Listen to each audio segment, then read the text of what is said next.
देश की राजधानी दिल्ली में कई जगहों पर कॉल सेंटर खोलकर अमेरिकी नागरिकों से ठगी की जा रही है। ऐसे 2 दर्जन से ज़्यादा कॉल सेंटर इस साल पुलिस द्वारा पकड़े जा चुके हैं, लेकिन इसके बावजूद जगह जगह पर कॉल सेंटर के जरिए यह ठगी का धंधा चल रहा है। आखिर दिल्ली में ऐसे कॉल सेंटरों का मकड़जाल क्यों फैला हुआ है और आखिर इस तरह से ठगी करने में वह क्यों कामयाब रहते हैं, इस बारे में ज़्यादा जानकारी दे रहे हैं दिल्ली पुलिस के पूर्व एसीपी वेद भूषण और साइबर एक्सपर्ट मोहित यादव। सबसे ज़्यादा इसमें सफ़र करना पड़ रहा है वो जो हमारे विदेश में जो पूरे हिंदुस्तान के बाहर जो लोग हैं, चाहे अमेरिका में हैं, चाहे यूके में हैं और दूसरे यूरोपियन कंट्रीज़ के अंदर हैं, तमाम तरह के लोगों को वहाँ पर चीट किया जा रहा है, फ्रॉड किया जा रहा है, ऑनलाइन फ्रॉड किया जा रहा है। हालांकि तमाम दिल्ली पुलिस और हिंदुस्तान की तमाम पुलिस हैं, उन्होंने जितने भी फर्जी कॉल सेंटर्स हैं उनके ऊपर बड़ी भारी मात्रा में दबिश की है, उनको डिटेन किया है, उनको अरेस्ट किया है। परंतु कानून के एक सिस्टम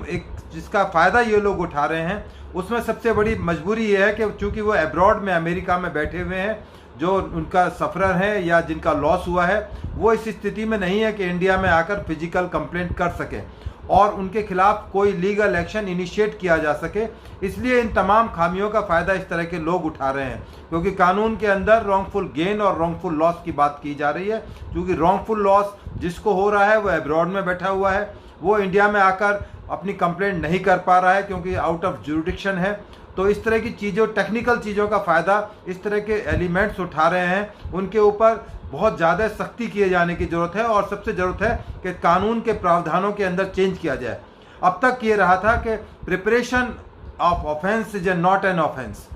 केवल कुछ अपवादों को छोड़कर, जैसे डकैती की प्रिपरेशन करना इट्स एन ऑफेंस, परंतु आप चीटिंग के लिए कोई प्रिपरेशन कर रहे हैं, किसी को अल्योर कर रहे हैं और यदि आप डिटेक्ट करे जाते हैं, पकड़े जाते हैं, तो ऑफेंस की कैटेगरी में नहीं आता, उनके खिलाफ FIR नहीं हो सकती। तो इन तमाम चीज़ों का, कमियों का फ़ायदा इस तरह के लोग उठा रहे हैं और फर्जी कॉल सेंटर्स की भरमार आ गई है। इसके लिए ज़रूरी है कि तमाम, चाहे इंडिया हो या बाहर जो भी लोग हैं, उनको तमाम को इस बारे में बताया जाए कि पूरी तरह से तसल्ली करें, जांच करें और विश्वास होने के बाद ही इस तरह के लोगों पर ट्रस्ट करें, क्योंकि इनका धंधा बड़े लार्ज स्केल पर फल फूल रहा है। बड़े बड़े कॉल सेंटर एक जगह बंद करते हैं, दूसरी जगह स्टार्ट कर लेते हैं, क्योंकि उनके ऊपर चेक रखना बहुत मुश्किल है। दिल्ली, नोएडा, गाजियाबाद और आपके जितने भी दिल्ली NCR के रीजन है, इन रीजन्स में बहुत सारे ऐसे कॉल सेंटर्स चल रहे हैं जहां पे इंटरनेशनल फॉरेन सिटीजन्स के साथ साइबर फ्रॉड रेगुलर तरीके से किया जाता है। यहां से मतलब कि दिल्ली से और गाजियाबाद से और नोएडा से बैठकर लोग फोन करते हैं US, UK और वहां के सिटीजन्स को, कभी इमिग्रेशन ऑफिसर बनकर कि आपका एक प्रोडक्ट है, आपने यहाँ पे एक फाइन किया था और आपको उस फाइन को पे करना है। पे करने के लिए वो कनेक्ट करते हैं और वो अपने अकाउंट डिटेल्स कभी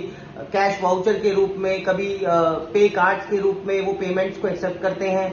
और कई बार माइक्रोसॉफ्ट की सपोर्ट टीम बनकर भी लोगों को ठगा जाता है। सपोर्ट टीम बनकर उनके सिस्टम को लॉक कर दिया जाता है, फिर वायरस के नाम पर अनलॉकिंग के लिए उनसे पैसे लिए जाते हैं। तो ये बहुत सारे अलग अलग तरह के साइबर फ्रॉड्स हैं जो